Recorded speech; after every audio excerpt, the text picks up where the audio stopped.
कभी सोचा है कि पैसे के बारे में जो कुछ भी हमें सिखाया गया है, अगर वो सब गलत हो तो? आज हम रिच डैड पुअर डैड के उस आइडिया को समझेंगे जिसने लाखों लोगों की सोच बदल दी।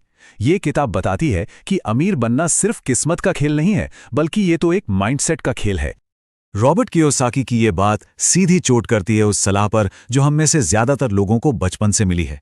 खूब पढ़ो, अच्छी नौकरी करो, यही तो सुरक्षित भविष्य का रास्ता माना जाता था, है ना? लेकिन क्या आज की दुनिया में ये रास्ता वाकई सेफ है, या फिर कहीं ये सबसे बड़ा फाइनेंशियल ट्रैप तो नहीं? तो चलिए इसी पुरानी सलाह को थोड़ा कुरेदते हैं। देखिए, दुनिया तो बहुत तेजी से बदल गई है, लेकिन पैसे को लेकर हमारी सोच वो अक्सर पुरानी पटरियों पर ही अटकी हुई है। सवाल यह है कि ऐसा क्यों है? दिलचस्प बात यह है कि इस किताब की को ऑथर शैरन लेक्टर को ये सच्चाई अपने ही बेटे से सुनने को मिली। जब उन्होंने बेटे को पढ़ाई पर ध्यान देने को कहा तो उसने पलटकर एक सीधा सवाल पूछा, दुनिया के सबसे अमीर लोग नौकरी करके तो अमीर नहीं बने, तो फिर मैं क्यों बनूंगा? बस ये एक सवाल ही काफी था सब कुछ बदलने के लिए। और आज की हकीकत तो यही है। जॉब सिक्योरिटी अब तो ये बस एक ख्याल बन के रह गई है।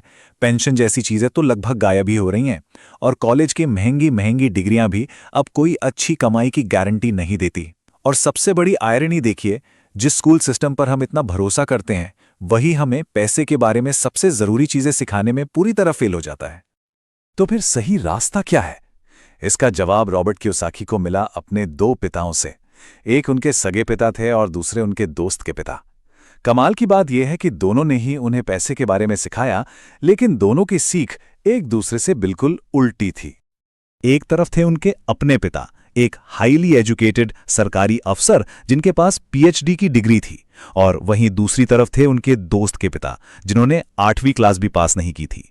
अब पारंपरिक सोच से देखें तो सफलता का रास्ता एकदम साफ दिखता है, लेकिन असलियत कुछ और ही थी। उनकी सोच में जो सबसे पहला और बड़ा फर्क था, वो पैसे को देखने के नजरिए में था। पुअर डैड का मानना था कि पैसे का मोह ही सारी बुराइयों की जड़ है। ये सोच उन्हें पैसे से दूर रखती थी।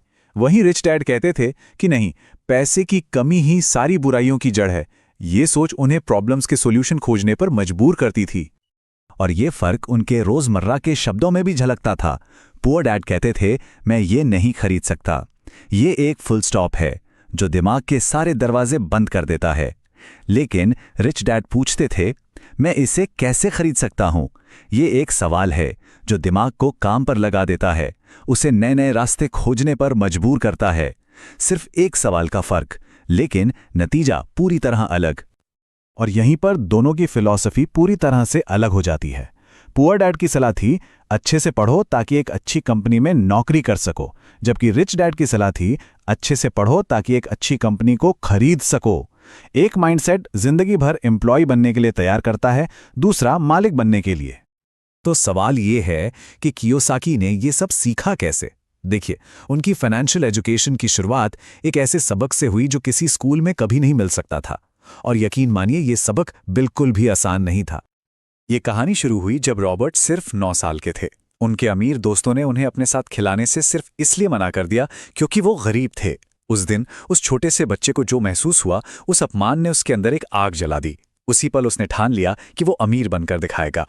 तो मदद के लिए वो पहुंचे अपने दोस्त माइक के पिता यानी रिच डैड के पास। रिच डैड ने उन्हें काम देने का ऑफर दिया, लेकिन सैलरी क्या थी? सिर्फ 10 सेंट प्रति घंटा। काम था उनकी दुकान में रखे डिब्बों की धूल साफ करना। रिच डैड ने साफ कहा, यह सीखने का मौका है, नौकरी नहीं। रॉबर्ट ने ऑफर मान लिया, लेकिन काम इतना बोरिंग कि पूछो मत। हर शनिवार घंटों तक बस डिब्बों की धूल पोंछना। 3 हफ्ते बीत गए। अब उन्हें वो 10 सेंट की मामूली सी तनख्वाह एक मजाक लगने लगी थी। उन्हें लगा कि उनका फायदा उठाया जा रहा है।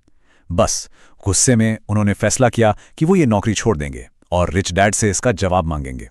लेकिन रॉबर्ट का ये गुस्सा ठीक वही था जिसका रिच डैड को इंतजार था। यहीं से तो असली सबक की शुरुआत होनी थी। रिच डैड ने उन्हें समझाया कि ये जो गुस्सा और फ्रस्ट्रेशन है ना, यही असली सबक है। उन्होंने कहा, जिंदगी हम सबको ऐसे ही धक्के मारती है। ज्यादातर लोग या तो हार मान लेते हैं या फिर गुस्से में अपने बॉस या हालात को कोसते रहते हैं। लेकिन बहुत कम लोग होते हैं जो उस धक्के से सबक सीखते हैं और आगे बढ़ जाते हैं। और यही है वो रैट रेस, वो चूहा दौड़। ये एक कभी न खत्म होने वाला चक्कर है। सोचिए, सैलरी बढ़ती है तो एक बड़ी कार आ जाती है, फिर उस कार के बिल भरने के लिए और ज्यादा मेहनत करनी पड़ती है। जैसे जैसे आमदनी बढ़ती है, खर्चे और टैक्स भी बढ़ जाते हैं। इंसान तेज भागता है, पर वो चक्का भी और तेज घूमने लगता है। नतीजा, आप रहते वहीं के वहीं हैं। तो सवाल यह है कि इस चूहा दौड़ से बाहर निकलने का रास्ता क्या है? इसका कोई विकल्प है भी या नहीं? और यहीं पर रिच डैड ने रॉबर्ट को वो रास्ता दिखाया जिससे रैट रेस से बाहर निकला जा सकता है। ये सिर्फ एक आइडिया नहीं, एक पूरा माइंडसेट है जो अमीर और गरीब के बीच की सबसे बड़ी लकीर खींचता है। पहला और सबसे बड़ा सबक, गरीब और मिडिल क्लास के लोग पैसे के लिए काम करते हैं। वो असल में पैसे के गुलाम होते हैं। हर सुबह एक डर के साथ उठते हैं, बिल नहीं भर पाए तो क्या होगा, और यही डर उन्हें एक ऐसी नौकरी से बांधे रखता है जिसे वो शायद पसंद भी नहीं करते। उनकी जिंदगी पैसा नहीं बल्कि पैसे का डर चलाता है। लेकिन अमीर लोग वो इस खेल को बिल्कुल अलग तरीके से खेलते हैं। वो पैसे के लिए काम नहीं करते बल्कि पैसे को अपना कर्मचारी बना लेते हैं। वो ऐसी संपत्ति यानी एसेट्स बनाते हैं जैसे कोई बिजनेस या रियल एस्टेट, जो उनके लिए 24 घंटे सातों दिन काम करती है, तब भी जब वो सो रहे होते हैं। फाइनेंशियल फ्रीडम की असली चाबी यही है। तो आखिर में ये एक सवाल हम सबको खुद से पूछना है, हम जो सीख रहे हैं वो हमें पैसे के लिए काम करना सिखा रहा है या फिर पैसे से अपने लिए काम करवाना सिखा रहा है? रिच डैड पुअर डैड के मुताबिक इसी एक चुनाव पर यह तय होता है कि कोई इंसान जिंदगी भर पैसों के लिए संघर्ष करेगा या फिर आर्थिक रूप से आजाद होगा।